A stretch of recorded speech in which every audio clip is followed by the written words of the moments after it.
Thank you for joining us today. If you're watching our videos, we encourage you to watch more and get in contact with us. We're Cyber Church of Christ.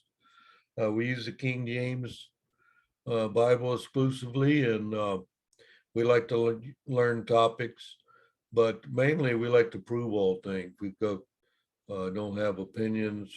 We'll look up things, study those, study all the scriptures that are involved with any type of question you have. And we love studying, so contact us. Now, one of the topics someone brought up, someone in the congregation, they said, hey, what about this thing, ordinances? Which that's what I made today's lesson. It's called Ordinances. So, and pardon me, a little bit of a cold I'm fighting. Now, we're going to start off with this. What's the difference here between these terms? What's the difference between ordinances, commandments, laws, statutes, and traditions? That's a good question. So are these different, or ordinances, commandment? They all sound the same. Well, we know for one thing, traditions is usually a bad thing. That means you can't prove something, and a group of us decide to do something. That's not today's lesson, but we'll look at that. Statutes, that only appears in the Old Testament. So the word statutes doesn't appear in the New Testament. And then what exactly are these laws? And then we all know what commandments are. All right, so today we're going to look at ordinances, and look at this, how we're going to start off here with our Strong's definitions of ordinance. And this is interesting. We have 5. We're going to be using 5 today. There's actually more. There's actually a 3862 here we didn't even use. All right, so let's look at what the Bible's definition is of ordinances, and you see there's not just one thing. What we've got here is, I will highlight the definition that goes with what we have up here. But you'll notice here's one that says regulation, requirement, commandment, act of righteousness, a decree or regulation. And then this is when you have 78, 79, one of them is a noun, the other one's a verb. So this is the verb. You're submitting to a rule or regulation. And notice the word rule is not even up here, even though we have a ruler. Creation, a created thing, a creature, or governmental institution. That's another thing that could be an ordinance. And then this Hebrew word here, Huqqá, is a decree or a regulation, a statute, or customs. All right, so let's start off with what exactly is an ordinance? And what's the difference between that and a rule and the other things we mentioned? Hopefully we'll learn something today following this. So let's start off with the Old Testament here with Jeremiah. Jeremiah 31:35. Okay. Thus saith the Lord, and this being all caps is when our father had the title, which giveth the sun for a light by day, and the ordinances of the moon and of the stars for a light by night, which divideth the sea when the waves thereof roar. The Lord of hosts is his name. All right, well, let's look at this a minute. All right, so our Father, so you're saying the ordinances of the moon and the stars. What does that have to do with commandments? Well, it's not a commandment. It says here, this is how he set it up. Oh, so the fact that we have a universe and where all the stars are and how the moon is and how we revolve around the sun, all that. Yeah, those are ordinances. Oh, those are things that the Father has set up for all of mankind to use. So he's saying, I have ordinances of the moon and the stars, And through that ordinance, we get light at night. You can actually go out at night, provided there's no clouds, of course, and see all the stars and the moon. And all of them lit up. Well, how is that? Because they're one of the ordinances of our Father. Now notice too here, and this is in Jeremiah several thousand years ago, it has divided the sea when the waves thereof roar, which is basically talking about what? The tides. So here we are mentioning the tides come from the moon, mentioned in the Bible long before it was discovered by science and being able to measure. So right now we can measure tides all over the earth and tell you when a high tide and a low tide is. Why is that? Because ordinances of the moon and the stars. So one of those ordinances actually what's called divideth the sea. Okay, so that's interesting. Now that was the Old Testament's next section here. We have the Old Testament ordinances contain the commandments of Levitical law. So what is this Levitical law? Well, it's law of Moses. So the Old Testament. Now, do we follow, we being Cyber Church of Christ, you guys follow the Levitical law and obey the laws of Moses? Well, no, and you'll find out why. Got nailed to the cross, but here's what's happened. Some of those laws, Levitical laws, still went over into the New Testament. And same as loving the Father and keeping his commandments, that hasn't changed. That's been that way since the Garden of Eden.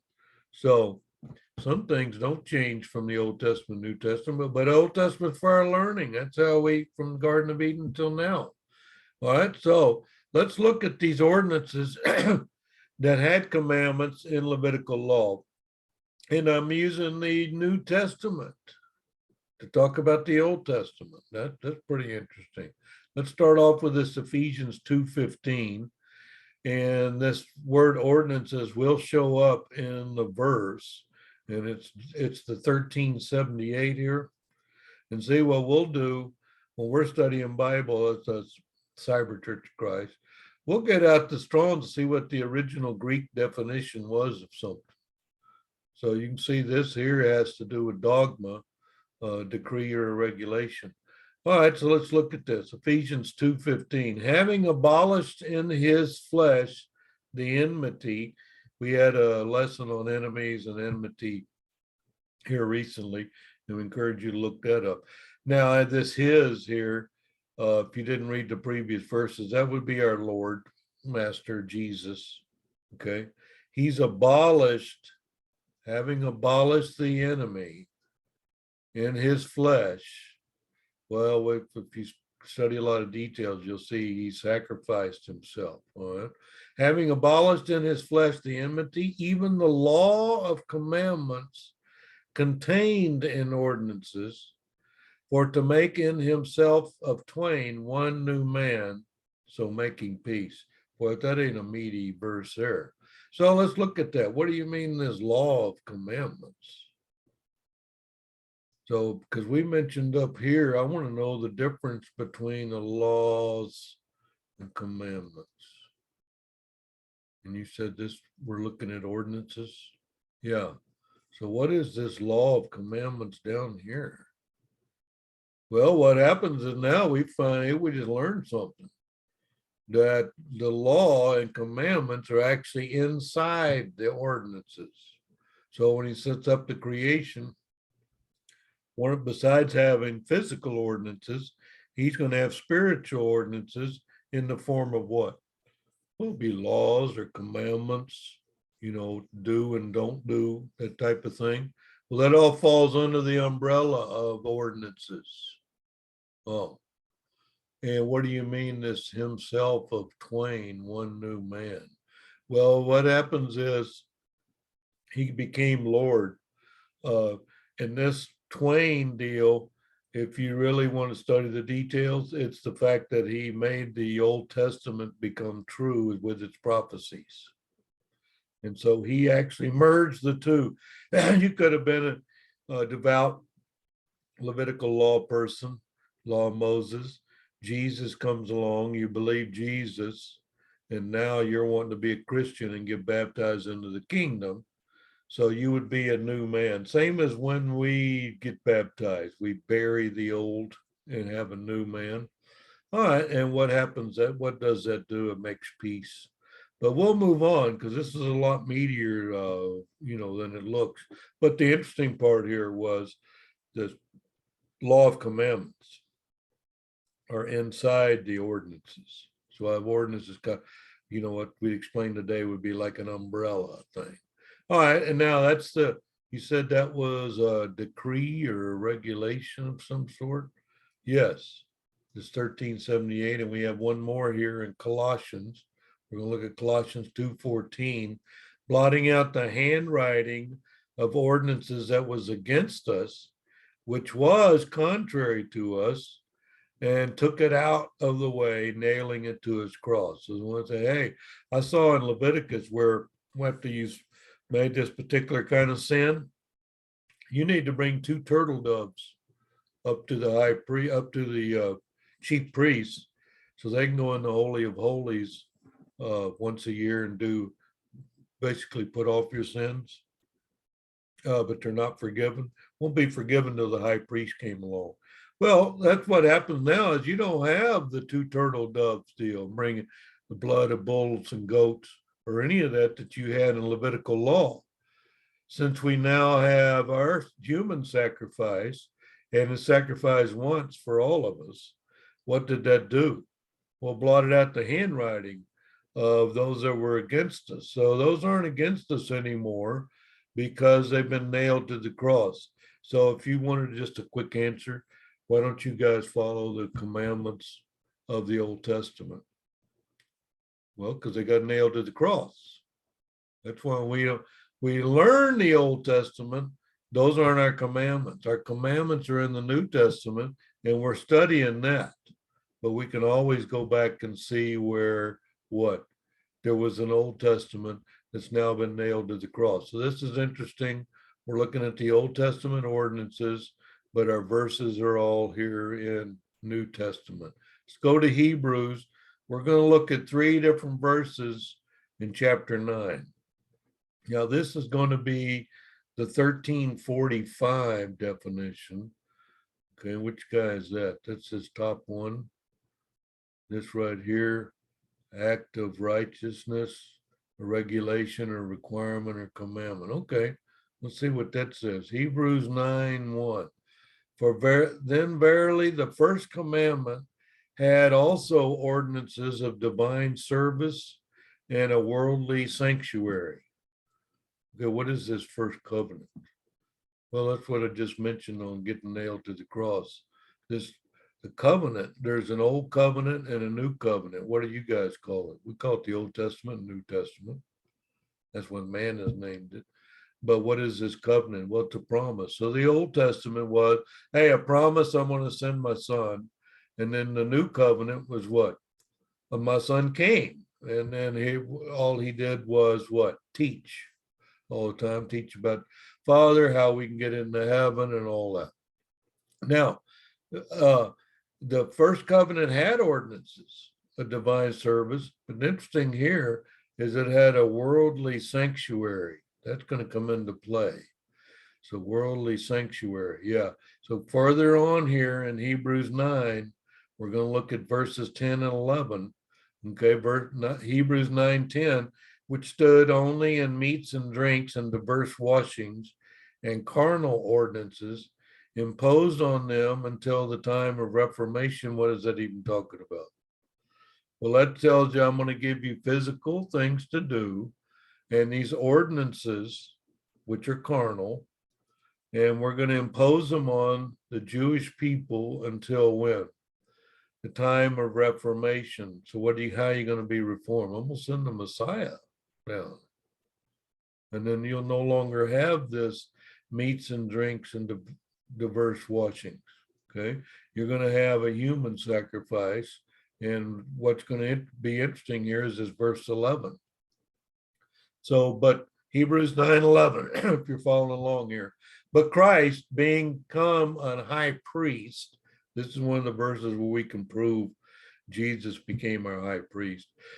But Christ being come a high priest of good things to come, by a greater and more perfect tabernacle, not made with hands, that is to say, not of this building. What does that mean? Well, before, what you had was you had the synagogue, and then you had a place in the back of in Jerusalem at the synagogue.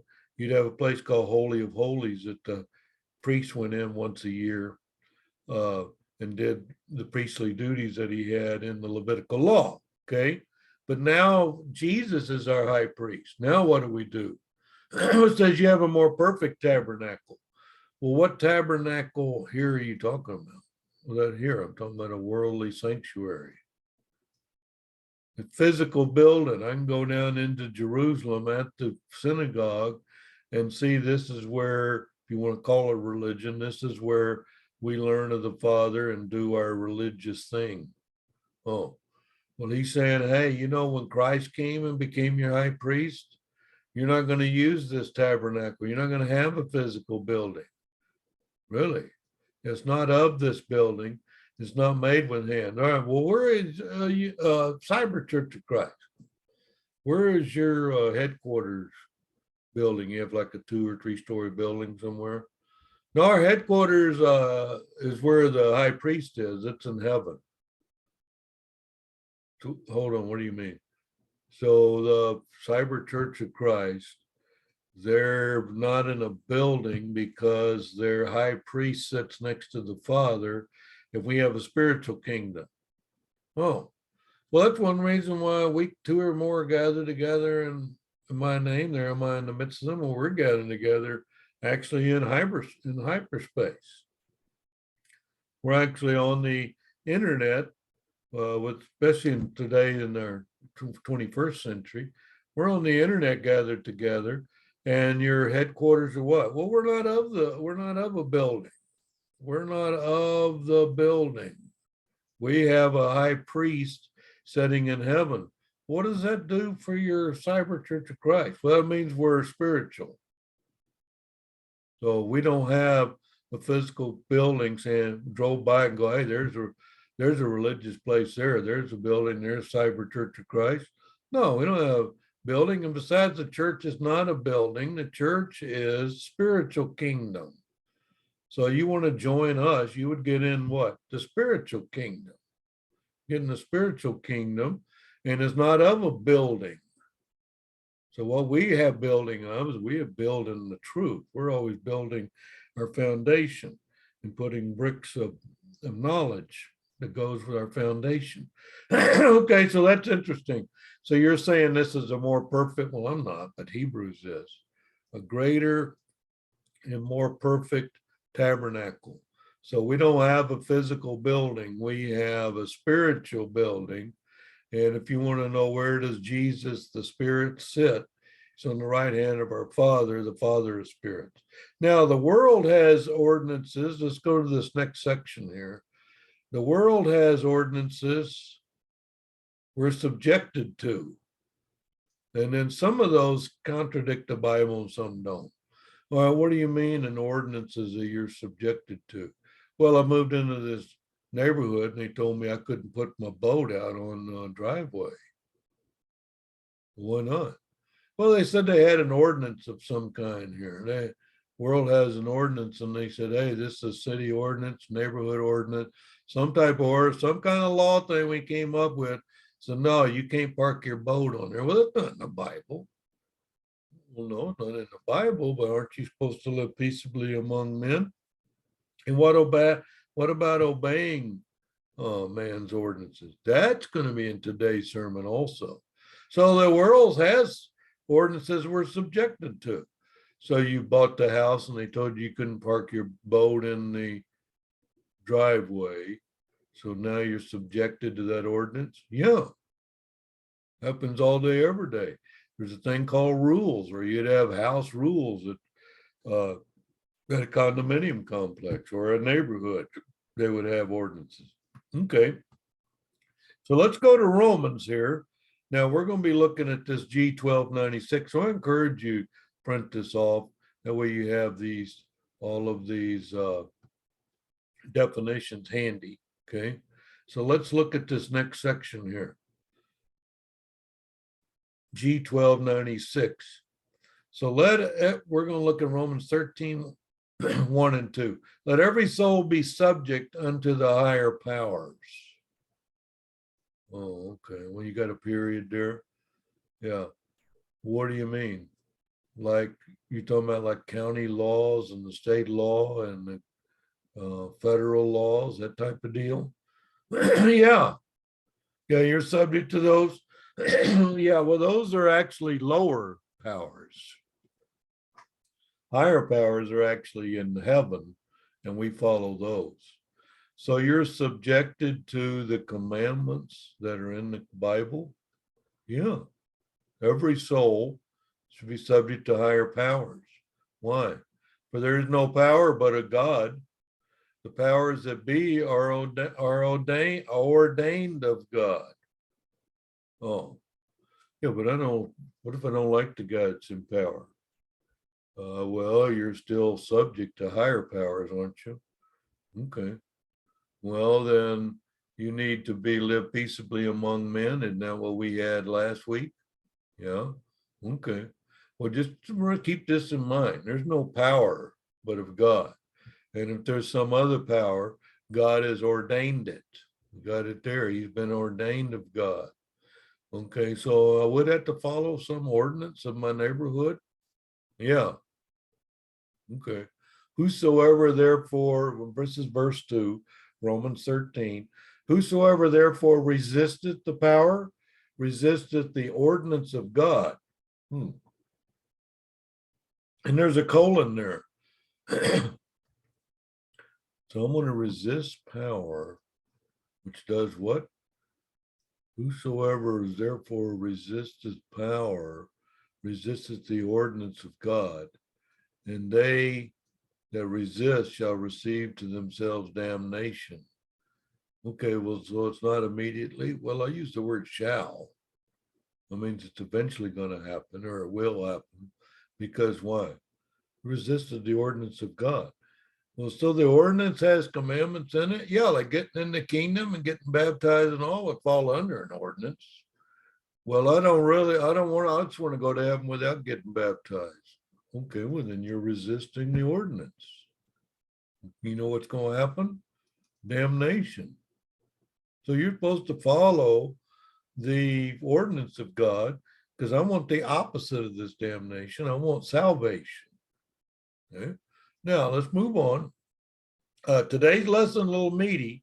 I want you to follow on, keep track, keep it in your thinking. We're going to look at Colossians 2 now, Colossians 2:20 through 2:22. Okay? Colossians 2:20. Wherefore, if ye be dead with Christ from the rudiments of the world, why, as though living in the world, are you subject to ordinances? Well, you just told me you told me that I was subject to ordinances up here, subject to higher powers. And then I moved into this neighborhood and you told me I'm subject to that. And then what is this rudiments thing? Rudiments is a basic principle or an element of nature. And you know this rudiments deal? That only shows up in Colossians. It only shows up twice in the Bible. And it's in Colossians. All right, so that's an interesting side note. So anyway, it says here, what do you mean dead with Christ? Well, dead, I mean, Christ is alive and sitting next to our Father. Why is this dead with Christ? Well, here's what we're dead. We're dead from the rudiments of the world. Oh, we're going to stay alive by getting away from the rudiments of the world. I'll be dead with Christ because why?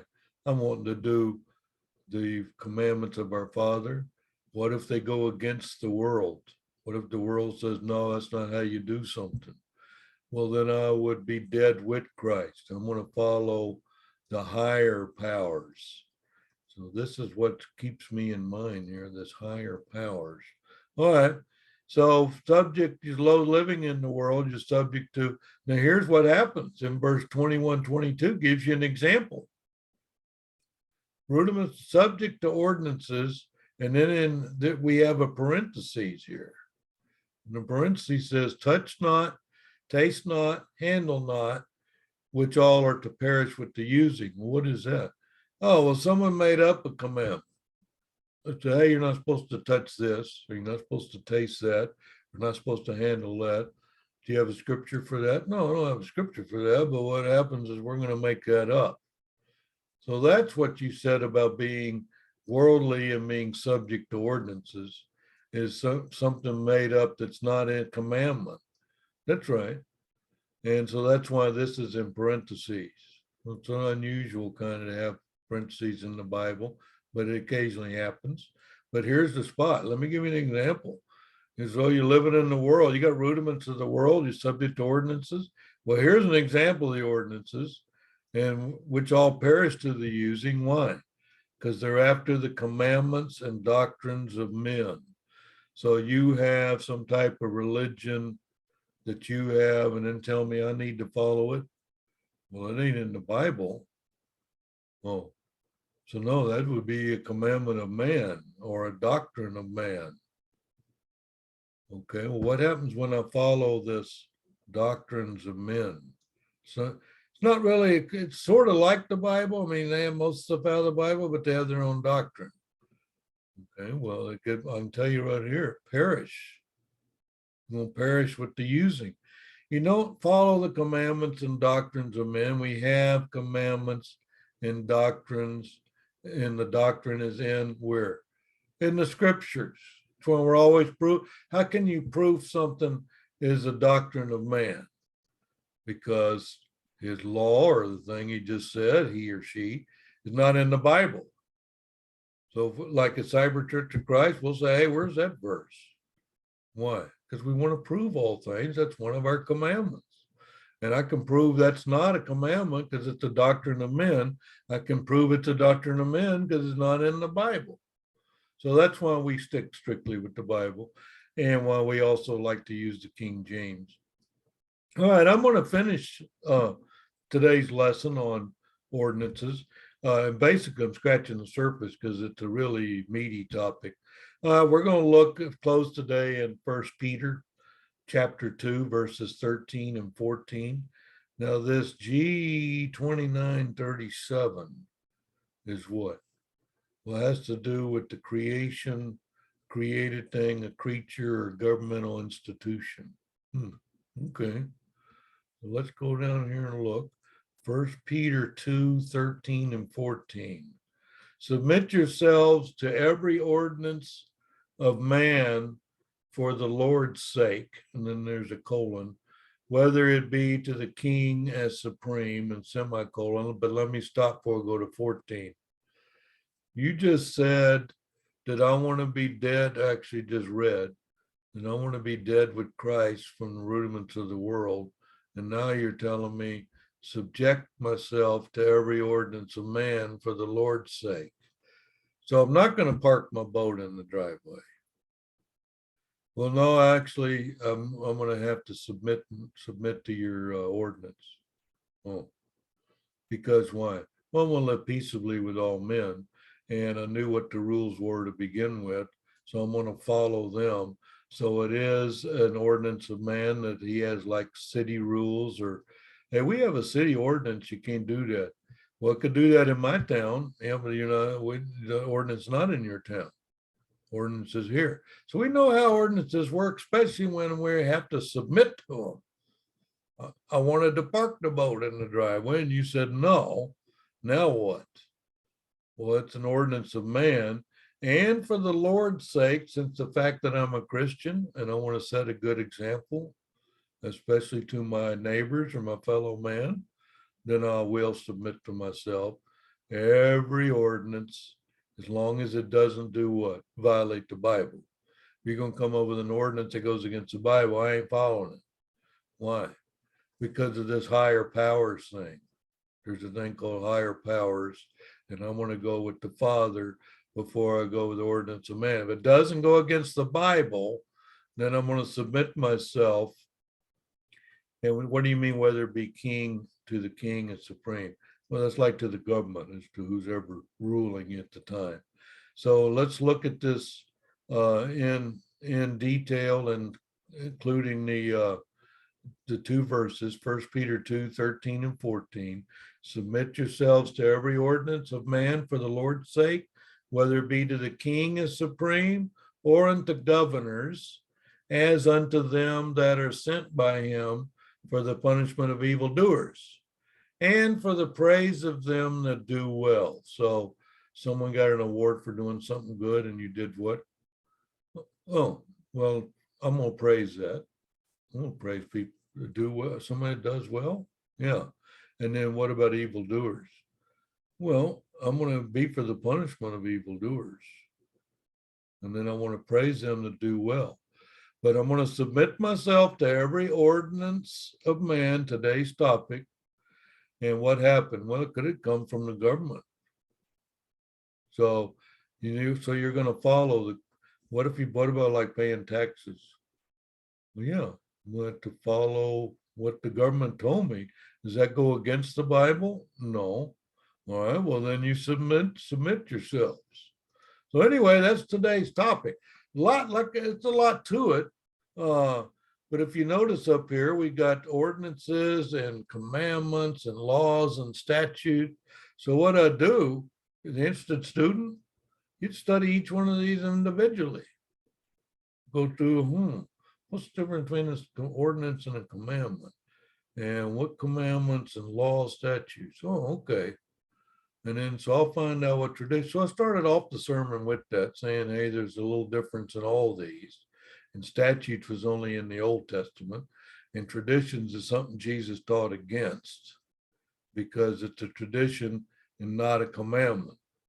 So let's look at that in today's world. You'll have, where'd you come up with that? They'll go, where's the commandment for that in the Bible? Well, it's not a commandment. It's one of our traditions. Oh, okay.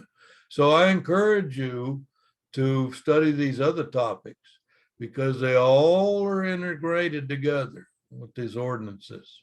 So anyway, I hope you got something out of today's lesson on ordinances. One of the members said, hey, what's the difference between these ordinances and commandments? So yes, I enjoyed putting the topic together and being able to present it.